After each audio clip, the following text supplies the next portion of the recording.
नमस्कार मित्रांनो, स्वागत आहे तुमचं स्विंग ट्रेड मराठीमध्ये. एखाद्या सेक्टरमध्ये जर ब्रेकआउट येत असेल किंवा एखादा सेक्टर जर ट्रेंडिंग असेल, तर त्या सेक्टरमध्ये कोणत्या स्टॉकमध्ये ॲनालिसिस करायचं किंवा कोणत्या स्टॉकमध्ये आपण ट्रेड घ्यायचं, हे जर तुम्हाला समजत नसेल, तर तुमच्यासाठी ई-टी-एफ हा एक बेस्ट ऑप्शन असू शकतो.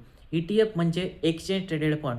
हा एक असा फंड असतो, जो की लाईव्ह मार्केटमध्ये ट्रेड होत असतो. इतर स्टॉकसारखा आपण त्याला लाईव्ह मार्केटमध्ये बाय किंवा सेलसुद्धा करू शकतो. हा जो फंड असतो, हा फंड एखाद्या इंडेक्सला म्हणजेच निफ्टी, बँक निफ्टी यासारखे इंडेक्स असेल किंवा एखाद्या सेक्टरच्या इंडेक्सला म्हणजे ऑटो सेक्टर असेल, आय-टी असेल किंवा फार्मा सेक्टर असेल, या सेक्टरच्या इंडेक्सला रिप्रेझेंट करतो. म्हणजेच समजा एखाद्या सेक्टरचा ई-टी-एफ तुम्ही बाय केला, तर इनडायरेक्टली त्या सेक्टरमध्ये असणाऱ्या ज्या कंपनी असतात, त्या कंपनींमध्ये तुम्ही बायिंग करत असतात. याचा एक फायदा असा असतो, की एखाद्या पर्टिक्युलर स्टॉकमध्ये आपण इन्व्हेस्टमेंट न करता, त्या सेक्टरच्या एक बंच ऑफ स्टॉकमध्ये आपण इन्व्हेस्टमेंट करतो आणि ते सेक्टर जसं मूव्हमेंट देईल, त्या सेक्टरनुसार आपल्या ई-टी-एफमध्ये सुद्धा मूव्हमेंट येते.